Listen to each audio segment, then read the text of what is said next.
Yes, people, we are live. Welcome back to Albert's Talking Points for Lee Judges TV. But before we get into it, people, let's hit the intro.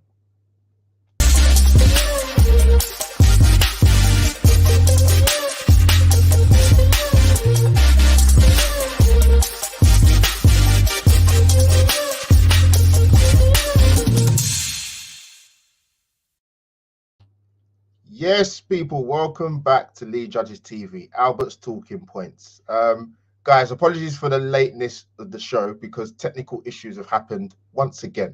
Thank God for technology, but sometimes it can be a bit of a nightmare. But people, smash the like button if you haven't already. And yeah, welcome to the show once again. I've got my partner in crime. Welcome aboard, JC, man. Welcome back, mate. Thank you very much for having me once again. I hope you're doing well. Yeah, looking forward to talking Arsenal after what's been some good football recently for a change. Yeah, I know. Tell me about it. So, as the title says, team structure and I forgot the title now. To be honest, it's so long. But yes, our attack is looking a lot more potent than it has done for a very, very long time. I still want to focus on particular players, but before I get into it, I want to start off with the manager, JC. In regards to the fortunes in turnaround. And what I mean by that is great result on Sunday, well deserved against Leicester. And I was looking at the Twitter because there's quite specific accounts and people that are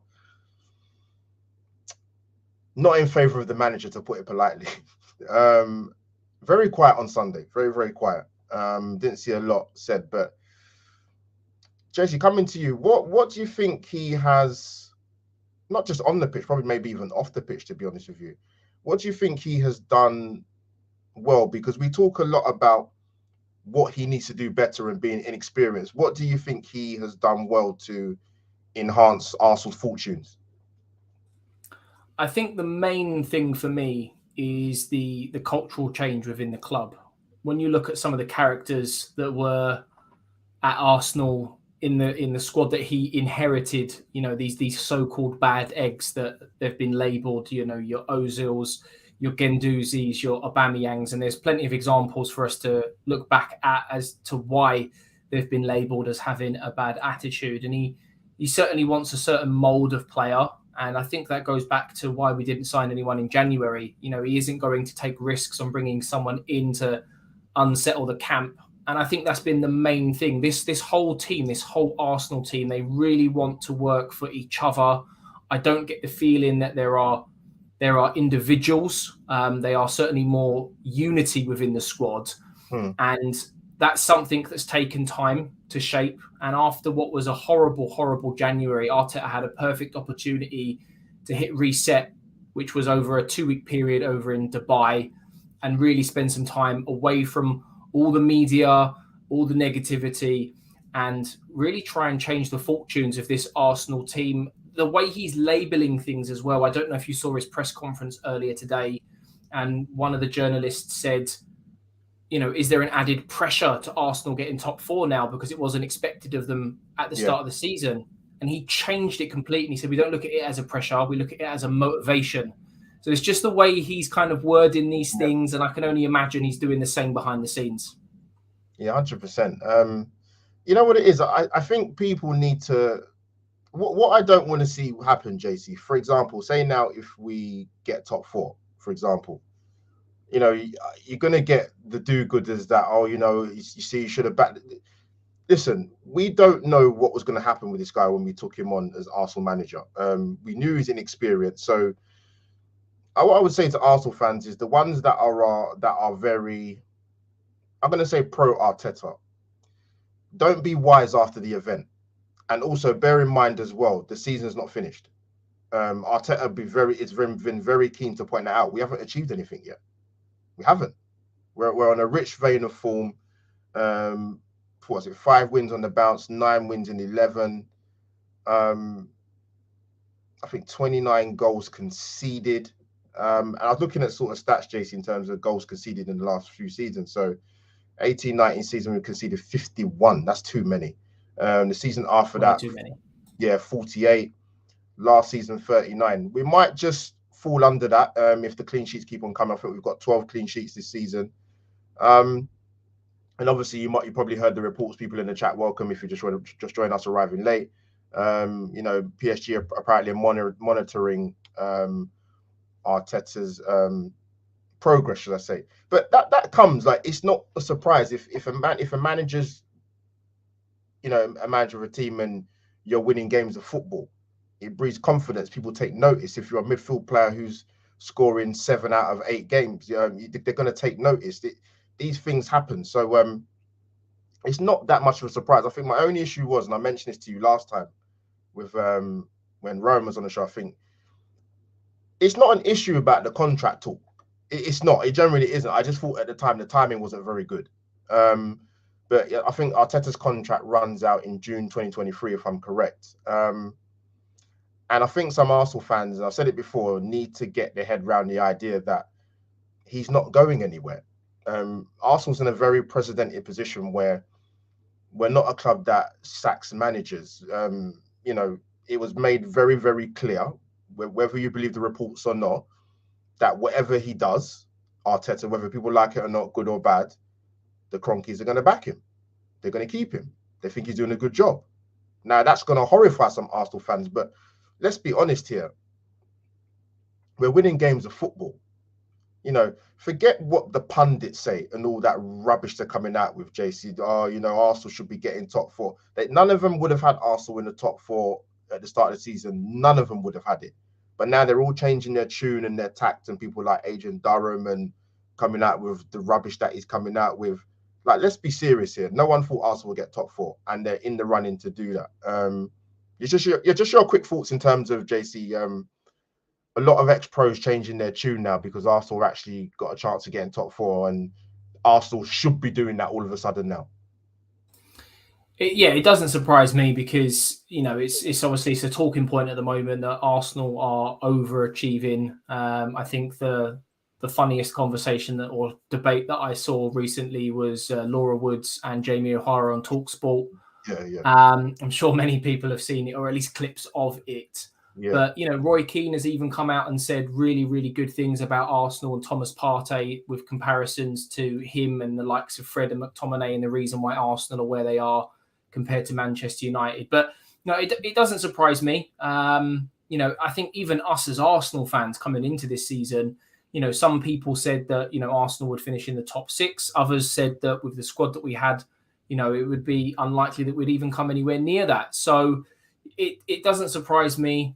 We're a hot topic at the moment, very, very hot topic. And to go back to what you mentioned earlier on in your point, it doesn't surprise me that the likes of PSG are interested in Arteta.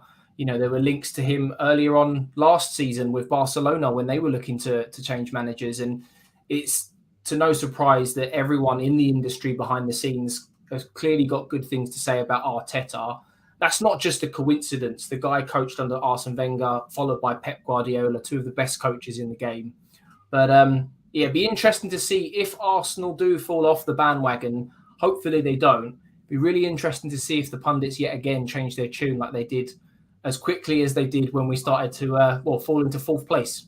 Yeah, you make a good point, Jason. I'll tell you why you make a good point, because people in the chat, whether you agree or not, it's almost like I've seen it with some YouTubers that are not Arsenal fans, big YouTubers. Even they're saying, in regards to some of our players and Mikel Arteta, they're giving praise. Not blind praise. If you actually listen to what they're saying, it's very broken down and very constructive in what they're saying. Why is it, in your opinion, that fans of other football clubs could praise our players and the manager, but within our own fan base, they're completely reluctant to do it, even with the way the team are playing at the moment? It's baffling to me, if I'm honest with you. And I think the best example of it, maybe not so much fans, but you've got Pablo Mauri, who's just been sent out on loan to Udinese. Clearly got no future at the club. Didn't really play too many games in an Arsenal shirt. He has no benefit to speak of Arteta in such a shining light. Yeah. But yet the way he spoke about Arteta after leaving the club in terms of the way he manages a team was absolutely exceptional. So it does surprise me. Maybe, you know, some of these Arsenal fans are a little bit spoiled because of what we had during the Arsene Wenger era, or maybe some of those fans that were around towards the back end of the Arsene Wenger era and have learned more about what Arsenal's history is all about, and they're just being a little bit spoiled. You know, you look at the likes of Chelsea, for example, even Manchester City when they came into their money, quite happy to chop and change managers every 2 or 3 seasons, don't really care about the money that they're spending or wasting. Arsenal have never been about that. And it just shocks me that Arsenal fans are so against the club. I don't get it. I just don't get it at all. And you look at Liverpool, they brought Klopp in 6-7 years down the line. Look at where they are now. I don't understand why Arsenal fans can't see that as a blueprint to what's going on right now. Yeah, mate, it's a fair point. I find it odd. I'm not, you know, whenever I've been asked about Mikel Arteta, I don't necessarily talk about him in a sense of, oh, we got to keep him on because, you know, he's the Messiah and he's worked under Pep, or he's got to go because of Villarreal and some of the decisions about Guendouzi and the players that are gone on loan. Like, I tried to keep it concise and constructive. If, for example, JC, I don't know if you get it on your channel or people that do have YouTube channels at Arsenal where people jump in the chat and they go, hashtag Arteta out. I'm like, well, why would you say that off the back of a victory? Like, I can't understand. I don't understand that. What are we supposed to lose 9 games in a row? I don't know. What will make you happy? Don't say things like, oh, we should be challenging for the league. Yes, every Arsenal fan wants that. That's pretty obvious. But I don't know if you saw Michael Owen's tweet. Before I come to you, Jason, let me read out the super chat before I lose it. Sam Tressida, thank you for the super chat, my friend. Much appreciated. Albert, people are stubborn and find it hard to swallow their pride. They went all in on Arteta route talk and don't want to be considered flops. You know what, Sam? You're absolutely spot on, man. And the thing is, I don't understand. You want the football club to do well, right? We're winning games of football. And actually, not just that, JC and Sam, thank you for the super chat. We're playing enjoyable football, particularly from an attacking point of view. You know, you could see throughout the season defensively, it was going to be better because we had a nucleus of a back 5 where it was going to be consistent. They were going to play week in, week out. You know, racial relationships were going to develop between, i.e., Gabriel and Ben White and the likes of Tierney and Martinelli, and you've got obviously Saka and Odegaard. Like, these things were going to happen. Like, we're playing good football. Like, you know, they mentioned it in the commentary. Smith, and I can't remember the name of the guy when we played Watford, was saying, you know, it's like watching Arsene Wenger's teams in terms of the attacking intent and the clinicalness. So I don't get it, and it's a good point, Sammy, mate. I can't argue with that. JC, quick point on that super chat. Can you hear me, JC? I lost you there for a second. Audio just cut out. Yeah, so I was just saying, about to Sam's point. Do you agree with what you're saying in the super chat?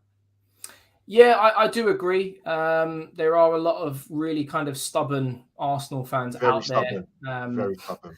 Is a polite way of putting it. I think a lot of them don't want their egos to be damaged either.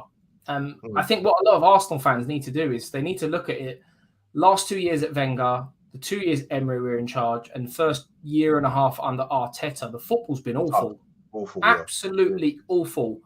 And then you look at someone like Chelsea, a club that do have money to spend, and they're a prime example of, yes, you can bring in a nice new shiny manager who's won things and done things at an elite level and throw money at it, but they're still third in the Premier League.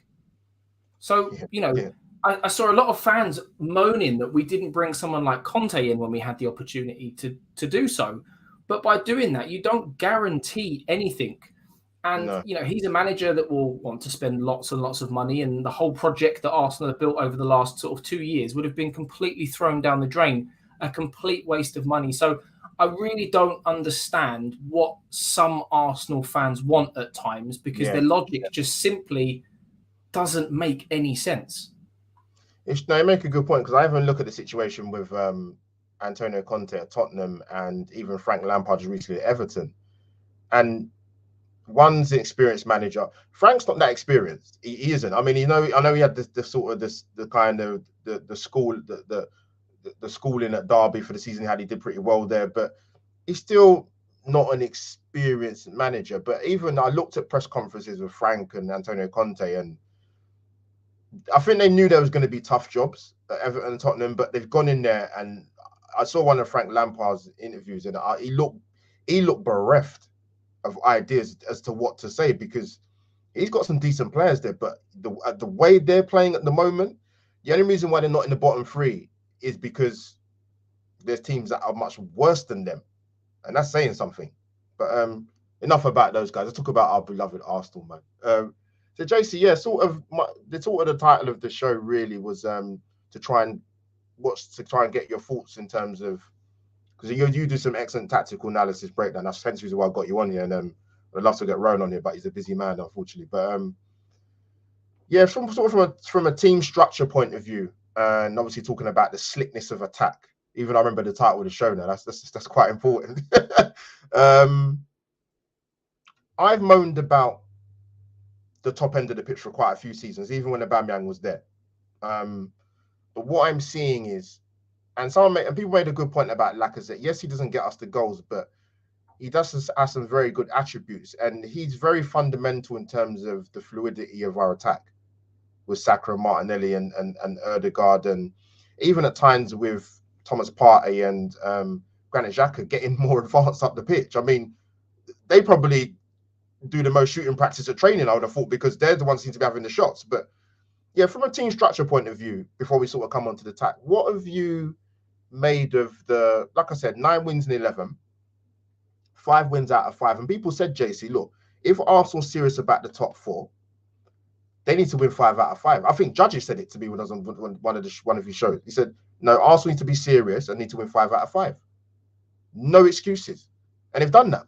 So from a team structure point of view, what have you been impressed with the 4-3-3, the 4-3-3, or the 4-2-3-1, however way you want to phrase it? What have you seen? What tweaks have you seen? I think firstly, the most important thing, even when we went through that little run just before Christmas, when we had a horrible January where we won, or we were unbeaten in 9 or 10 games or something like that. Yeah. It was the consistency in the starting 11, and the fact that these players are now playing with each other week in, week out. The likes of Thomas Partey's now had a really good run of games. I think that's been really, really important. When we look back at the year, I think Liverpool last won the Premier League. They effectively named, I don't even know how many is the same 11s, but it was effectively the same 11 nearly the whole entire season, with only 1 or 2 changes here and there. And that's pretty much what Arsenal are doing now. These players are becoming more and more familiar with playing with each other and understanding their roles.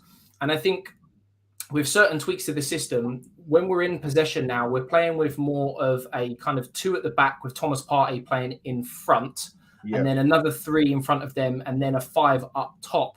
And what this is allowing Arsenal to do is create wide rotations where Odegaard drops deep, Cedric goes up top, Saka comes inside, and we're seeing the same thing on the left-hand side with the likes of Martinelli or Smith Rowe. Xhaka, who's playing this new number 8 role, a much more advanced position, which I'm shocked at, because he's not the most mobile or the quickest of players, but it seems to suit him. But I think the key here is the deep pivot of Partey playing in front of that back 2 of Ben White and Gabriel, and these wide rotations that we're now seeing on the left and the right-hand side. But we're also seeing the emergence of a diamond in midfield where Lacazette is dropping deeper at times and allowing that space for Saka, Martinelli, or even Odegaard at times to really kind of burst in behind that back 4 and create gaps at other players. And there was some pictures I've got over on my channel that really, really highlight the space that Lacazette creates for others.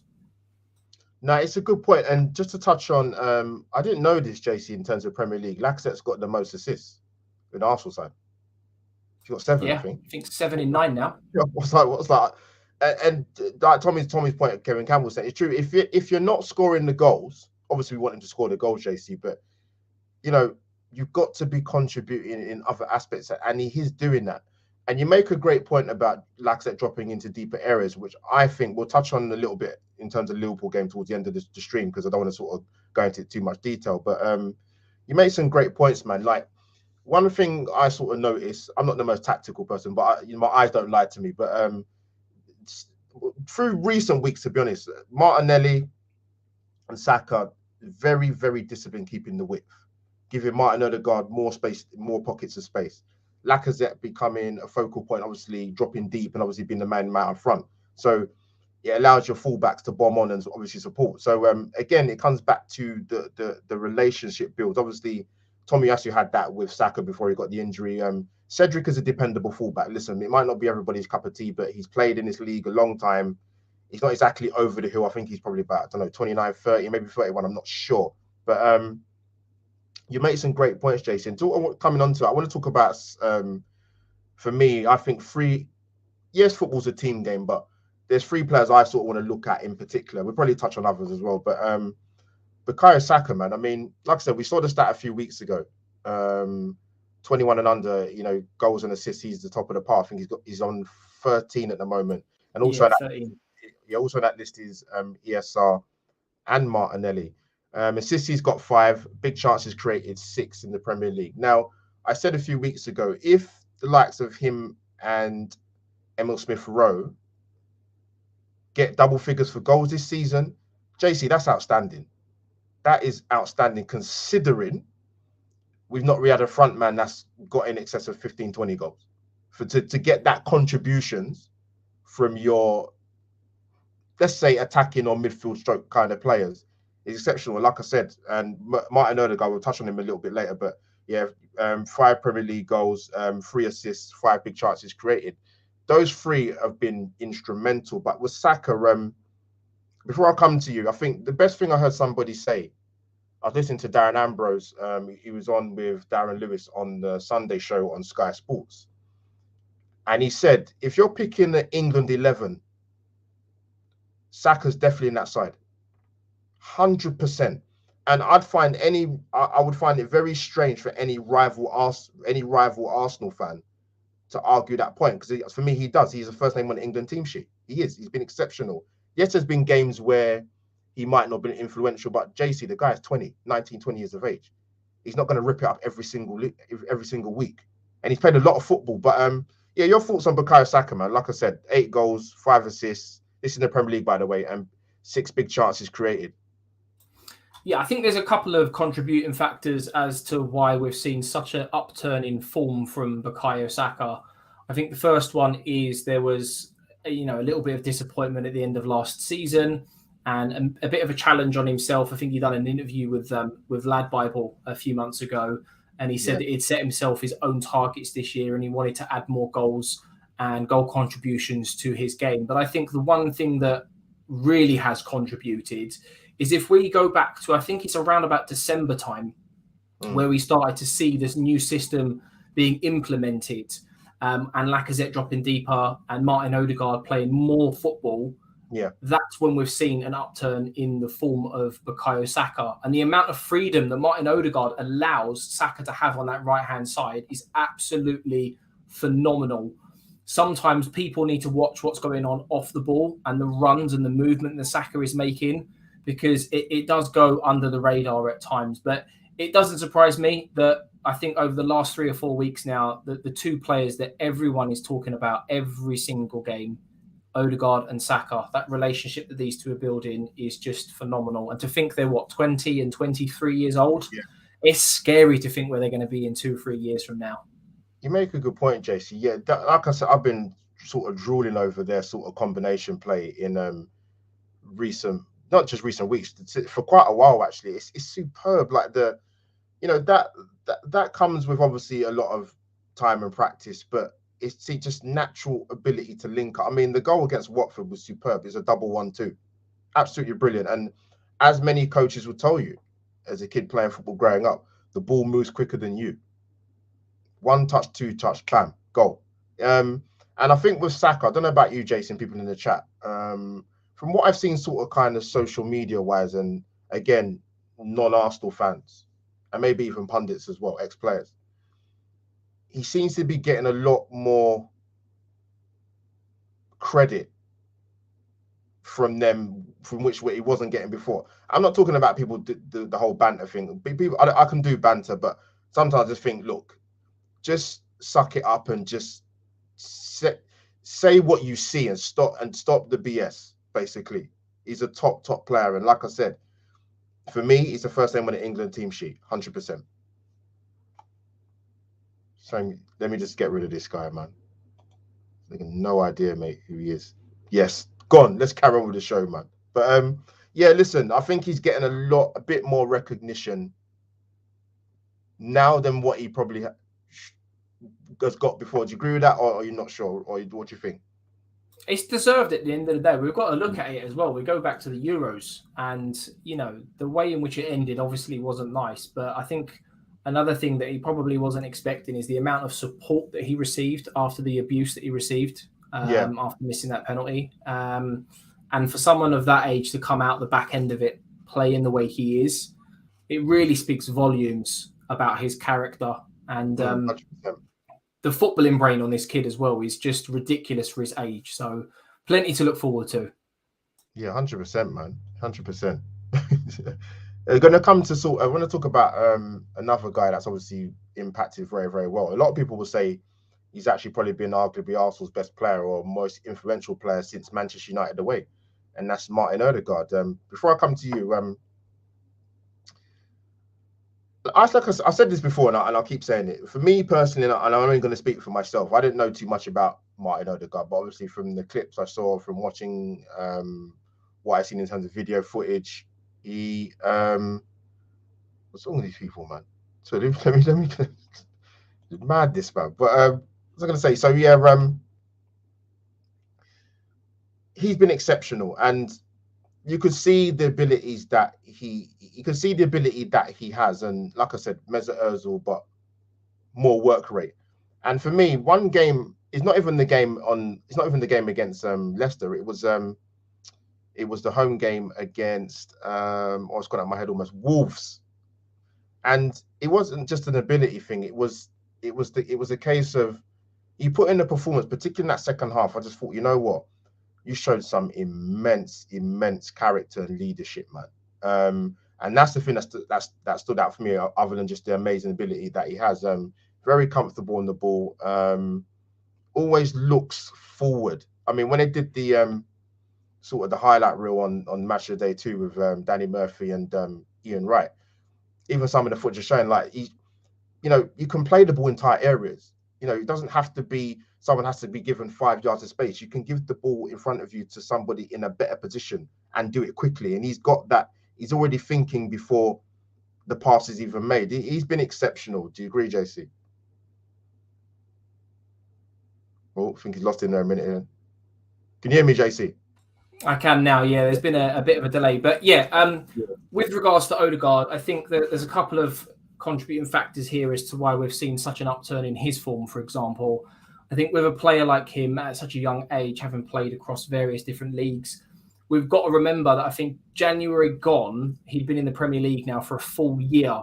Not all players have the luxury of coming into the Premier League and being able to hit the ground running. Some players do need that period where they need to adjust. And I think we saw that at the start of the Premier League season. Yeah. After we bought him, he played a handful of games and then he was dropped. I think it was the Brighton game he was dropped in, and we didn't see him for a good month or so afterwards. Arteta's done whatever he needs to do behind the scenes, and he's brought him back into the side. But I think Odegaard, after the game at the weekend, he made a very, very good point. He said that he's only allowed to play in the role that he plays because of the role that Thomas Partey plays. He's allowing him to have that freedom. He's allowing him to feel safe by pushing on and moving forward as and when he needs to, because he knows if he loses the ball, he's got that defensive shield behind him, which allows him to play, in some cases, a bit of a free role, I suppose. Yeah. And also the system always helps. Yeah, 100%. Before I come on like I said, Odegaard, like I said, for me, the ability is there. You can see that. I think he should score more goals, personally. And I think he will. I do think he will. I think he'll chip in with a few more before the end of the season. And hopefully next season he'll kick on as well, depending on who Arsenal bring in terms of recruitment. That is the key. Because as good as these guys have been, we need to kick on a level, and we need to get some. If like I said, it's not just about adding to the squad; it's adding better recruitment and better players to the squad. We've got some amazing youngsters there, so fair play, man. But before I come on to sort of the player I want to talk about, I'm going to talk about Thomas Partey actually. I don't know. My thoughts. He's been excellent. I think he got Arsenal Player of the Month actually for February. He got awarded the honor before the game on Sunday against Leicester by our other legend Kelly Smith. By the way, let's not forget her. But it never sat comfortably. It never sat comfortably with me, JC, about the whole Vieira comparison thing. Never did. Anybody that was lucky enough to see Vieira play, not necessarily live, but on the television, absolute different league. Well, what a player we had for Arsenal and for the national team of France, but it never sat comfortably with me. I like Thomas Partey; he's a very good player from what I saw at Atletico Madrid, but yeah, them comparisons with Vieira, I get why people done it, I get why people do it, but me personally, Thomas Partey is a quality player, but let's just leave it at that. And the comparison thing, that's not fair because we know how good Patrick Vieira was. So, but he's been, since, I would say, people might argue, say he's been pretty decent before Man City, before the New Year game, on New Year's Day, sorry. But from then, for me, I think he's been brilliant. He's looked more authoritative. Can play the odd sloppy passes, drives me mad because what is this guy doing? But you know what? Got a goal from a set piece. Leicester, mind you, if you look at it, really, I'm not surprised Arsenal got a goal from a set piece because Leicester conceded the most in the league, 15 from set pieces. That's a lot. Arsenal, on the other hand, and Partey might be responsible for it a little bit. We'll touch on it with certain defender. Is I saw the stat that Arsenal haven't conceded from a corner, 119 corners against and no goals conceded. If that's not classed as an improvement, then I can't help the Arsenal fans. I generally can't. So, JC, come in. Yeah, sort of your thoughts about Thomas Partey quickly, bro. Yeah, well, I agree on a lot of what you said. I think if any team in the Premier League could bring in a Patrick Vieira mold type player, then of course they would. But they don't make football players like that anymore. Unfortunately, yeah. They just don't exist. But Thomas Partey, yeah, he really struggled when he first came to Arsenal, and we saw glimpses of what he was capable of. Yeah, that game at Manchester, at Old Trafford, sorry, where we won 1-0. We saw glimpses there. But again, I think, a lot of people at the start of the season were screaming out for consistency from him to see a run of games because of his unlucky injury record at Arsenal. And we're now starting to see that. I think it was from around about December time, like you said. Yeah, we saw real glimpses of class in the Man City game. And he's really, really, really kicked on from there. The one thing that I would like to see from him, though, is, with no disrespect to some of the teams that we're playing against recently, because nowadays there are no easy games in the Premier League. Yeah, a good measuring stick this Wednesday against Liverpool, when you look at some of the midfield players they have, how he copes, whether or not it's on the back foot, whether or not it's pushing forwards. And he's playing a very different role now as well compared to the one he was playing at the start of the season and even last season in his first year at Arsenal as well. So it'll be really, really, really interesting. I do think that he needs to sort out his shooting. There are a few. Why'd you hit the bar on them? He did. The bar, against Leicester. Yeah, he did. He well, to be fair to him, if the handball weren't given as a pen and it would have gone in, and that other one you just mentioned, he could have had a hat trick at the weekend. Yeah, I don't think he's ever had a career hat trick, but yeah, I think his shooting and his passing at times need to be sharpened up a little bit. But generally speaking, over the last month or two, he's been, as a lot of people have said, a bit of a Rolls Royce for Arsenal. No, he's been very impressive. And luckily, first league win over Leicester, double win for Leicester from 2015, 2016, I believe it is. Yes. But listen, we'd fully deserved that win against Leicester. I thought we controlled the game. I thought we only gave Leicester a bit of an impetus, really, for about the last 10, 15 minutes of that first half, where I actually thought half-time came at a very good time because they could have easily have scored. Ramsdale pulled off a fantastic save. And the good thing about Ramsdale, I think personally, on top of what he's done already this season, is there's games when he's not had a lot to do, but when he's called upon, first class, absolutely first class. And that's what you want from your goalkeeper, because it's your levels of concentration that with goalkeepers that you're going to get judged on. You might not have a lot to do, but when you're called upon, do your job. the last player I want to talk about before we sort of come to Liverpool and we end the stream, JC, is talk about Ben White. Still amongst a lot of Arsenal fans, from what I see on the social media platforms, are they're still very reticent with him. They must see something that I don't see. I don't know. I'm not saying I'm an expert when it comes to football, but I see a player who defensively has got a lot better. Has been a key component in Arsenal getting 12 Premier League clean sheets. I thought defensively, he's got very good attributes in terms of his ability to hit diagonal passes, in terms of switching play to Bukayo Saka and switching to Martinelli. But for me, defensively, particularly on Sunday, I thought he was superb. I thought he was absolutely brilliant. Particularly in the first half, he did a block, which I thought, you know what, Tony Adams would have been looking at that thinking, you know what, that's the kind of defending I want to see. That's the Maddison one, isn't it? Yeah, it was a fantastic block.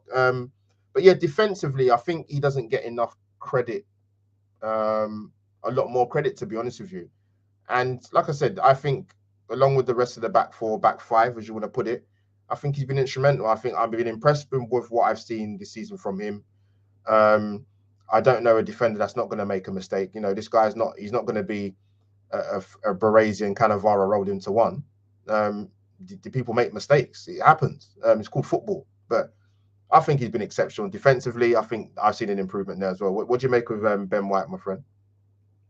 I think he's been absolutely exceptional. At the start of the season, I genuinely thought that, you know, Gabriel would be the centre-back that most Arsenal fans would be talking about. And I'm not saying he's had a bad season, because he's had a fantastic season as well, don't get me wrong. But the more and more I'm watching Ben White, the more I'm liking. I think he goes under the radar a little bit because he doesn't come across as aggressive and as physical as your Tomiyasu's in the tackle, or Gabriel, who seems to absolutely love a big challenge, for example. But yeah, he does definitely deserve more credit. And you mentioned earlier on about players like Saka, for example, who are one of the first names on the team sheet when it comes to naming that England squad. When you look across who England have at centre-back at the moment, how many players in the Premier League can you honestly, and I know I might be saying this as a biased Arsenal fan, but you've got John Stones, who's consistently not in that Man City team. You've got Harry Maguire, who is just not good enough. You know, honestly speaking, he should be in the England team. Am I right or wrong? No, I agree. When you break it down like that, before I answer that, Sam, big up to you again for the super chat. Remember when people said he wasn't good in and that's the thing. Like Ben White, I don't know, what is he? 5'11", 6. I don't know how tall he is, but he wins his fair share of aerial duels. I don't see him lose many. I mean, I have to go and break it down in the stats and look at the Premier League stats website, but I think he does pretty okay. And obviously, he's got a good partner in Gabriel there, who's going to be the more dominant centre back. Was that just because he's not showing signs of lacking there? Listen, Sam, like I said, I thought Ben White had a decent preseason. I saw enough in there to say, you know what, it's a good signing. I don't pay too much. I didn't pay the 50 million pound for him. It's not my money, so I'm not going to complain. But listen, you have to pay him. When you compare him to other players, you know, Ben Chilwell went to Chelsea in the summer for £50 million. Money. He's had an average season. No one talks about that. Harry Maguire went to United for £80 million. It's not talked about enough. You know, Ben White went for £50 million, and he's doing the business. He's got one of the highest, I think Liverpool and City, maybe, apart from those two teams. You know, we've got, 11, 12 clean sheets with Ben White in the team? It doesn't get enough credit. It honestly doesn't. Mate, it's such a fair point. Like I said, you know, our goal difference is pretty decent, plus 14 now, which wasn't the case many months ago. But listen, like I said, if like I said at the start of the show, in terms of our goals conceded in the Premier League in the last 3 seasons, it's getting better actually in terms of, and we might fall under the 39 we conceded last season. I think we conceded 29 this season. We haven't conceded in comparison to the other teams in the league. It's not bad, considering Arsenal had a defensive problem for a number of years. It's conceding way too many goals or conceding too many shots against us. But what I like to see is the fact that we're having more shots at goal from an offensive point of view. They might be hitting Rosette and the man that's drinking the tea in row 20, but it's, you know, we're having shots at goal. But yeah, like I said, for me, I think with those three players we've spoken about other players as well, JC, but Saka, Odegaard, and Ben White for me have been fantastic. And Tommy makes a good point there, talking about Nicholas Jova, who's obviously at City as well. Big up to Nicholas Jova. What a signing from Man City. 26 matches played, 121 corners, no goals conceded, set beat. Listen, and this is the thing, JC. Listen, I've said it a time during the season. You know, I'm not saying that I haven't seen improvements at Arsenal, but just probably not the improvements that I want to see. But that corner thing, I'm not conceded a goal from a corner. That's not a fluke. That is not a fluke. That's not by accident. That takes preparation. It takes a lot of training and practice and relationship building for that to happen. You can see that on a Saturday or a Tuesday whenever we play games, with the way these guys are fist pumping and, you know, not punching each other, but you know what I mean in terms of getting themselves riled up the defense. But we've also seen it from an offensive point of view as well. So last season, Arsenal scored 6 goals from set pieces over the course of the 38 games. And this season so far, we've actually scored 10 goals from set pieces, which is over 50%. Yeah. So as Tom alluded to in the comments, you know, Nicholas Jova, there's no coincidence, as you say. It's true. And listen, one thing that I was critical of in terms of Arsenal from set pieces is that we didn't score many, but the problem is our delivery was awful. And that was a big problem as to why we didn't score many goals from set pieces. But Tom, you make the point, JC, you said it eloquently as well. Like, it's not a coincidence, man. Like, if Arsenal fans want to be completely blinkered and just say that there's been no improvement, then I don't know what to say.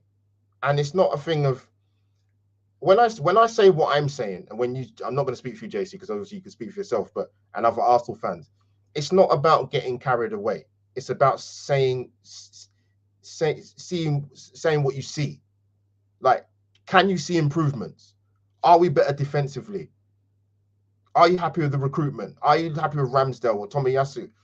Break it down and then ask yourself the question as an Arsenal fan, not coming onto people's channels or debating on Twitter for 10 hours about the same subject, because that's just going to be boring. Like, you know, watch the game for yourself and break it down. If you don't see any improvement, then you don't see any improvement. I'm not going to sit here and argue with you to the cows come home, because I'm not going to do it.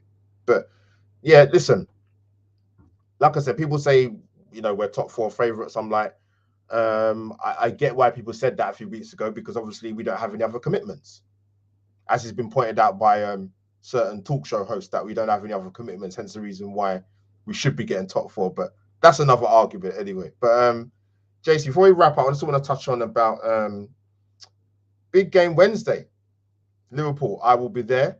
I've known for a while that I was going to have the ticket for the game anyway, thanks to my bro, one of my boys who's a season ticket holder. But I tweeted this on Sunday. With the way the season's panned out, Liverpool obviously won the Carabao Cup. They're going on 4 fronts, right? You know, and you know they're going to be buoyed by yesterday's result with Man City and Palace. Arsenal won 5 out of 5. Like I said, we're on the trajectory. Liverpool are as well.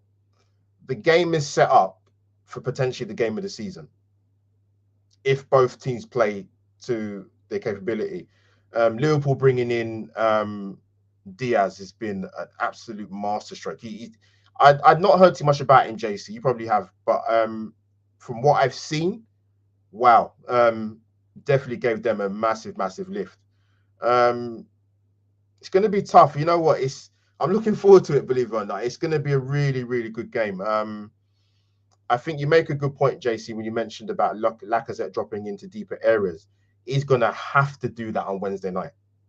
Because if they, you know, their team in the last game, for example, was Alisson, Trent, Matip, Van Dijk, Andy Robertson. Midfield was Fabinho, Henderson, Naby Keita, Salah, Mane, and Diaz. And that's with Jota on the bench.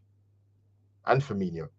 So, JC, yeah, it's going to be, you're right. I think Lacazette is going to have to come a bit deeper and help the likes of Xhaka and Thomas Partey out. Because it's going to be tough in there if they start with obviously Henderson and Fabinho. They might start with Keita. I'm not sure. Looking at Liverpool side, I'm looking at their bench and thinking who would they possibly bring in terms of midfield. And I think that will be their midfield 3. You know what I'd like to see as well? Now, with most fullbacks in the league, to be honest with you, defensively and offensively, there's not too many that do both well. I would like to see a little bit of flexibility between probably Martinelli and Saka, for Saka to take on Trent and nullify, because what you want to try and do with Trent is to nullify him going the other way. Make him go back 10, 15 yards. I'm not saying Martinelli can't do that, but from a personal point of view, I'd like to see that kind of happen with a bit of interchange, just to test Liverpool a bit more out a bit better. Because you know what, JC, when they played us in the Carabao Cup, they absolutely nullified Saka and Martinelli, particularly Saka, 2 men on them all the time, literally within 2-3 yard spaces. So Arteta's got his work cut out into terms of how we're going to sort of take on Liverpool. But yeah, so what's your general thoughts about the game? And I don't think that Liverpool side would be too different from the side that played against Brighton. What do you think, mate? Yeah, I agree. I think we'll probably see the Liverpool side that we've seen for most of this season, and they are starting to add that quality and depth into their side, which makes the task all that much more difficult. Yeah. However, I think what Arsenal needs to do is we need to play our own game. I don't think we need to look at adapting our system or our tactics to try and counter what Liverpool do. I think that one of the main things, as you alluded to, is we really need to make sure that we're pushing back the likes of Alexander-Arnold and Andy Robertson. 100%. I think between the two of them this season, they've got 20 assists in the Premier League between the two of them, which is ridiculous. And that's not even their best. I think we've just shown them a bit too much respect in the games that we have played them. We've played really, really deep, where we've allowed them to sort of control and dictate the tempo of the game. And I think the one game this season where they have really, really struggled was where they played West Ham. And West Ham went into that game, they played their own game. They played had their own formation that they've played with all season. They didn't try to change it. They didn't try to change it to adapt and counter what Liverpool are so good at doing. Arsenal needs to do what we done against, for example, Man City at the Emirates. We need to play our game, and we need to make them play our game of football and not the other way around. And I think a lot of people are expecting Arsenal to put in a big performance. And I think at the very least, if we can do that, we may have a very small chance of getting something out of the game. But we need to play to our strengths. If we don't do that, then I can't see us getting anything from the game. Yeah, no, respect. I'm going to come back to you again, Jesse. Big up to people in the chat. You know what? Big up to the 32 people watching, man. You know, on a Champions League night. So it's much love appreciated, man. Smash that like button, like I said. Jason, you know what it is? And people in the chat with you growing up. It's important. I'm happy with the 9 wins in 11. Like I said, 5 in a row, beating teams below us and maybe teams around us. What Arsenal need to start doing, and I'm sure Mikel Arteta is very, very, very, very aware of this. We need to beat one of the top sides. And it needs to, and you know what it does. I just think we suffered for many years as Arsenal fans, where we haven't gone to an Etihad and won. We haven't gone to Anfield and won. Sometimes we ain't really beating them at home either. And that's another stepping stone Arsenal need to make. And if they can make that kind of statement and put in a performance against the top Liverpool side who are going for the league title, let's be honest, they are, then that's going to set down a massive mark. And hopefully, Tommy's alluded to it in terms of keeping some of the Arsenal fans a bit more quiet in a good way. Hopefully that will happen on Wednesday, because Wednesday's massive. Like I said, it's the way the game is poised and set up. It's set up beautifully now. Both teams are in form. There's not too many injuries on both sides that I would have thought, other than obviously for us, Tomiyasu. But yeah, we JC, whether it's Liverpool, whether it's Chelsea or Manchester United, we need to start beating these top 3 sides, man. We need to start doing it. I'm not saying that in the way that I'm being flippant and it's easy, because it's not. When's the last time I beat Liverpool at home? I can't remember. Someone drop in the chat. I'm not sure in the league, but Wednesday, if we can get a result on Wednesday, talking the results, going to come to score predictions before we wrap up the show. What's your head and your heart telling you about the result on Wednesday, man? Yeah, I'm glad you said your head and your heart, because they are two very different things. But I think my heart is on my channel. I did a preview earlier on, and I went with a 2-2 draw. And I think that was me just wanting and hoping that Arsenal get something out of the game. And, we've been scoring quite a few goals recently. And if we can get a Liverpool, I do think that we'll manage to score goals. But at the same time, I think Salah's got 20 goals in the Premier League this season. Yeah. Jota and Mane have both got 12 each as well. Yeah, so you're looking at close to 45 goals between those three players. And, they do score against us. So, yeah, I hope I'm wrong, but I don't think we'll see in 90 minutes where Arsenal don't concede against Liverpool, unfortunately. So heart says 2-2, but my head says that Arsenal will lose 2-0. Unfortunately. No, listen. I know you're not going to come in here and just and blow smoke at our team's ass, because that's not the way it works. But yeah, it's a tough one. I think my head is telling me 1-1. My heart telling me Liverpool might nick it 2-1. But listen, Arsenal are going to have to. I think Liverpool rely heavily. They got amazing forwards. Don't get me wrong. Their final third is fantastic, and obviously Diaz is going to be wow. Cedric's in for a tough time, man. But Liverpool rely on their fullbacks a lot in terms of Robertson and Trent. With Man City, they're very possession-based side, very possession-based. So it's kind of almost two different styles now, if that makes sense. But it's going to be tough on Wednesday. I'm really looking forward to it. The atmosphere is going to be electric. It really, really will. But like I said, JC, I think Arsenal, if they can, need to put down a marker and beat one of these top three sides. I'm not saying that in a way that it's easy, because it's not. They're good. Liverpool, Man City are top sides for a reason. They're not easy to beat. But I think Wednesday night could be the coming of age in terms of taking on the big boys and actually getting the win. It's going to be tough. There might be play that system. If Arsenal play that system that we spoke about with the two high and wide eights, Martin Odegaard and Saka playing out on the left and the right, doubling up with the likes of Saka and Martinelli, it will leave no choice but to force the fullbacks back. Yeah. And Lacazette can drop deep and make the numbers up in midfield so that we're not overloaded. But I'm not Arteta. We'll have to wait and see what he goes with. Yeah, it'd be interesting to see how he goes. Obviously, he's come up against Klopp a few times now, so it's going to test these tactical nous and knowledge, man. And I think Klopp, I think he's aware that needs to give this Arsenal side a lot of respect. There's a lot of improvements there. This is not an Arsenal side where they can be bullied and intimidated. It's a different Arsenal side in that sense. But yeah, looking forward to it. But people in the chat, thank you for joining the show, man. And that's great stuff in the chat. Minus a few people, but it happens on YouTube. It's the normal. But big up to Jenny in the chat, RJ, Paul Geyer, Tommy. Big up to people in the chat. And I want to thank my amazing panelist, JC.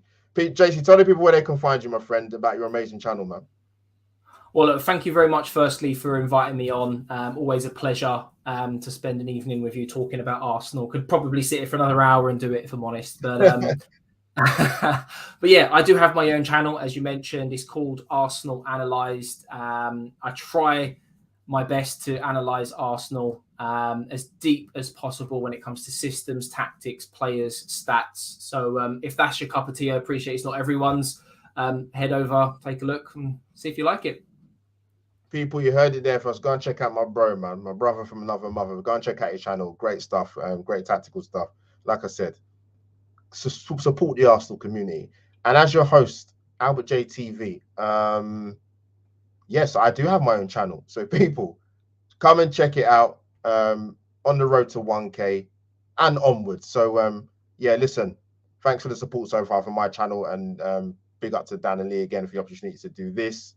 It is very much appreciated. But people, let me read out the super chat before we go. JC, Sam, top man. People, like Sam says, I don't need to say it, but I will say it anyway. Smash the like button and give this live stream a like. So Tommy, big up to all the people in the chat, man. Much appreciated. That is Albert talking points over. We have a big game on Wednesday.